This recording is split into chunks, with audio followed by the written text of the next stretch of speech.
Hey everyone, welcome back to Coach All Writes. In today's video, we're going to be talking about different tips and tricks for trying to develop a more vivid and descriptive writing style in hopes of making your essay more sophisticated. Before we get started, I want to give a quick disclaimer, and that is that the sophistication point is actually incredibly rare. So I don't want you to think that just because you implement these tips that you're automatically going to earn that sophistication point. That being said, by focusing on having a stronger writing style, it can improve the overall quality of your essay. The first tip I have for you is to focus on your syntax. So oftentimes, especially in timed writing situations, students tend to write a series of simple sentences in succession. And because of that, it actually makes the writing very choppy. So to fix this, you want to vary your syntax. You want to incorporate more advanced sentence structure. There are different types of sentences. I've included some examples here, but we want to avoid having too many simple sentences back to back. So you want to try to incorporate complex or even compound complex sentences throughout your paragraph. This will help it read better, and it will also show that you have a stronger command of language. If you notice that you have multiple simple sentences back to back, chances are you can actually combine these sentences to make a more advanced sentence structure, and that will improve the readability of your piece. And oftentimes by combining sentences, students omit that redundant information that sometimes happens when students write simple sentences back to back. So really look for opportunities to combine your sentences in a meaningful way that will improve the flow of your essay. As you start to focus on varying your syntax, you're also going to want to incorporate more advanced punctuation. So in my opinion, the more advanced punctuation marks would be things like a semicolon, colon, or a dash. So you're going to want to know how to use those effectively and correctly in your writing. You also don't want to overdo it though. So just because you can doesn't always mean that you should. It needs to be effective.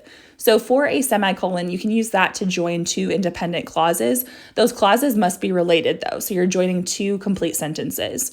Now, a colon, a lot of times people actually think a colon is meant to introduce a list, and that's not technically wrong, but it's not always right. So really, a colon has to come after a complete sentence, after an independent clause. And then what comes after the colon can be as little as one word, or it can be a much longer thought. But the idea is that a colon sets up extra information that usually clarifies or redefines what comes before it. Now, a dash can be used the same way, or a dash can actually be used to help interrupt a sentence. So in that case, you're going to want a pair of dashes. You could also technically use a pair of commas. If you study for the ACT or the SAT, chances are you've seen sentences like this.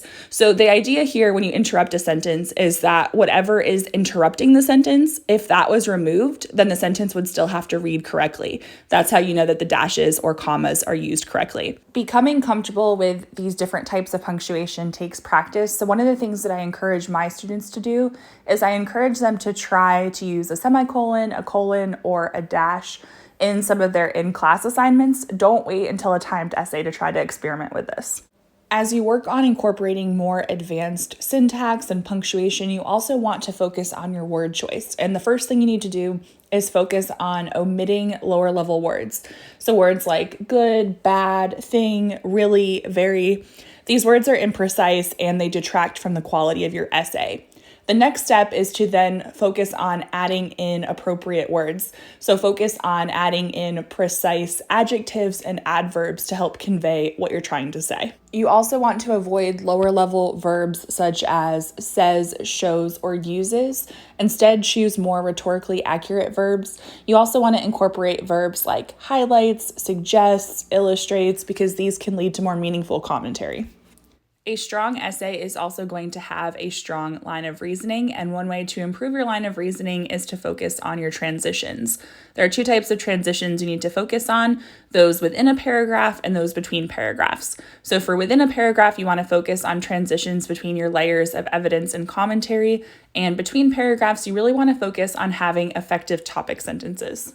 Another way to incorporate sophistication into your essay is to realize that you are the writer and therefore you get to make rhetorical choices. For rhetorical analysis, you analyze the choices that another author makes, but when you write an essay, you're the writer. So you actually get to make rhetorical choices to figure out how to best present your argument. So I've got some suggestions here of different rhetorical choices that you could consider. You certainly do not want to attempt to do all of these in one essay. Actually, it kind of depends on your topic and your writing style, which one you would want to try, but this can be a way to focus on adding sophistication as well. If you're looking to make your writing more sophisticated, I would recommend choosing one or two of these techniques to start with, and then as you get more comfortable with it, add on additional techniques. It really is a process and it does take practice. If you want additional information about how to do well in your AP Lang class, then please make sure you are subscribed with your notifications turned on. And until next time, happy writing!